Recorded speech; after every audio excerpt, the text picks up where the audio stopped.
Hi everyone, so welcome back to our channel. So we've made a couple of savory dishes. Now it's time for something sweet. Tonight we're gonna be making dessert pizza. Everyone loves dessert, everyone loves pizza. Everything you do is amazing. Ain't nobody got to go crazy. I got what you need. So let's get to cooking.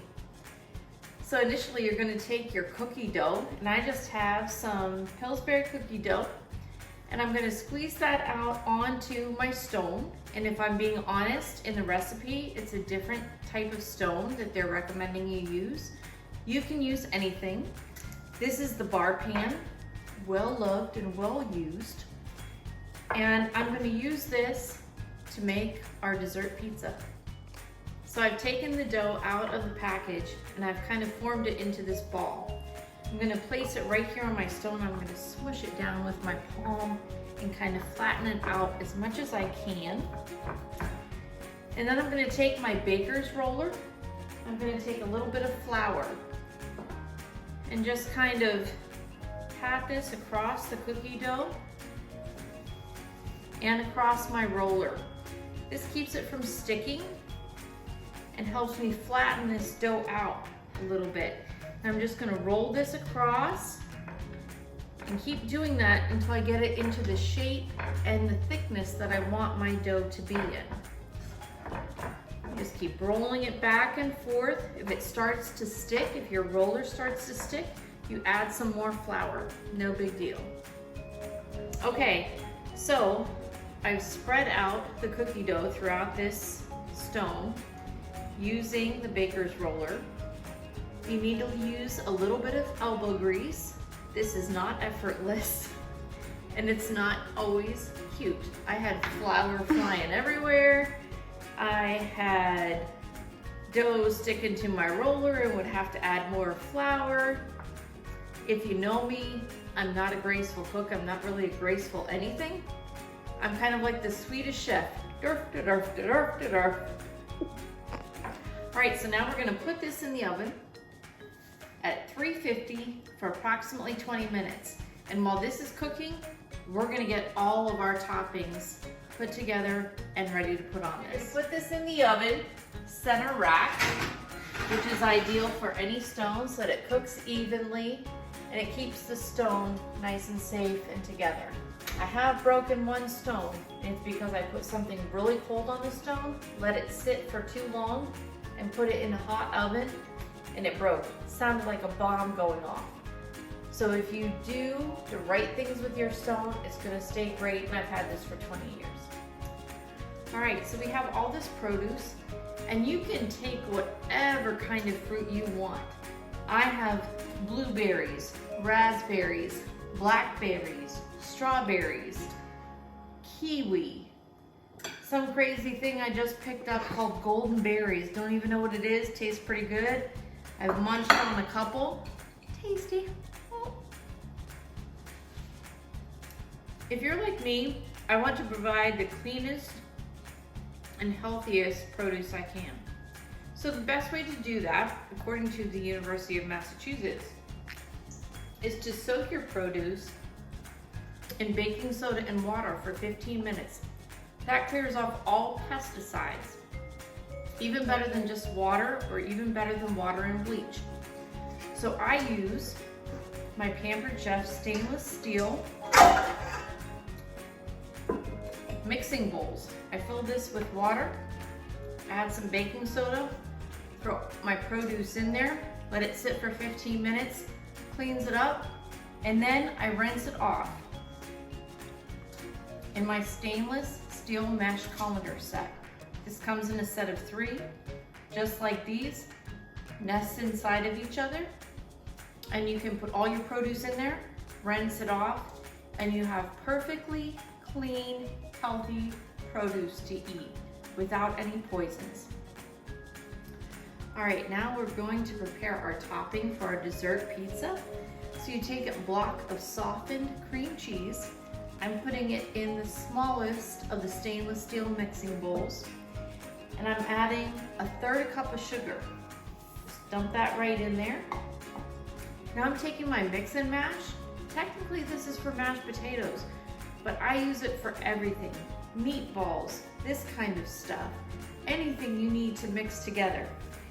And you mush it down, and it kind of feeds through those circles, and you slowly just start to pick up all the sugar and mix it together until it's completely and thoroughly mixed. Okay, while that cookie dough is cooking in the oven, I'm going to take my small cutting board and I'm going to cut up some of this fruit. Of course, the blueberries, what I have left, because Bree's been chomping on them all night. The raspberries and the blackberries don't really need any kind of chopping at all. But the strawberries need the tops cut off and need to be sliced up. The kiwi needs the skin cut up and cut into slices. And my golden berries need to at least be cut in half. So I'm gonna start doing that with my cutting board and my small paring knife. And if you don't want to get the stainless steel fancy expensive paring knife, they have these great set of 3 paring knives that you can get. Work just as well, super sharp, and cut the tops right off for you.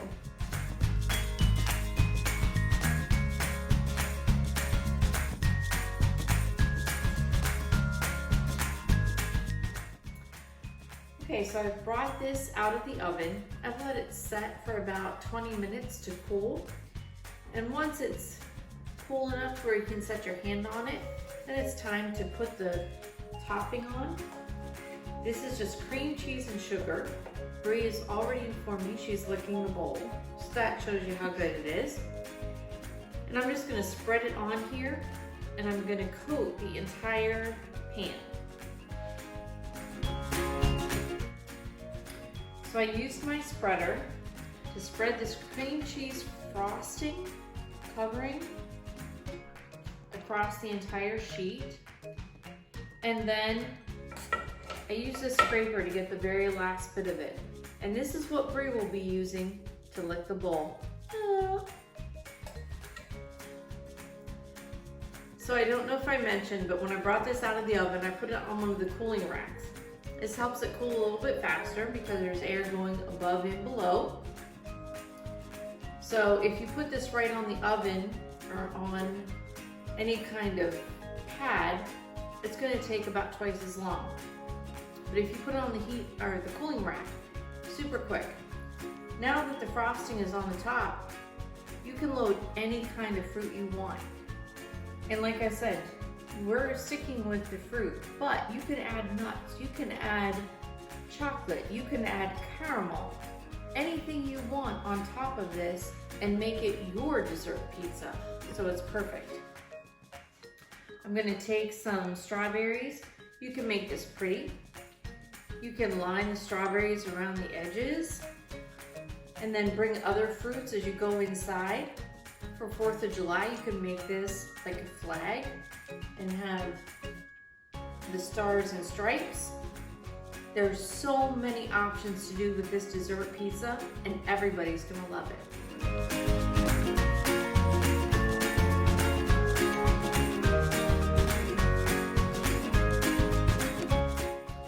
So here's our finished product.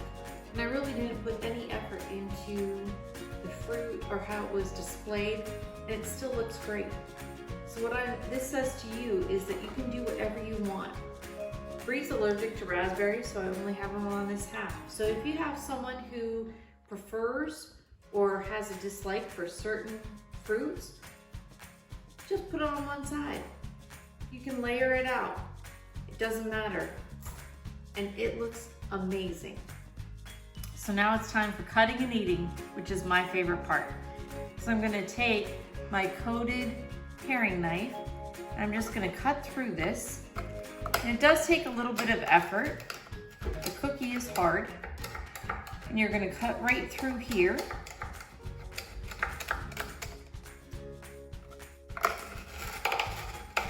And then you're gonna cut little pieces out, whatever size you feel is appropriate. And you can take the mini spatula and lift it right out to eat. There you have it. It's time to eat, which is my favorite time.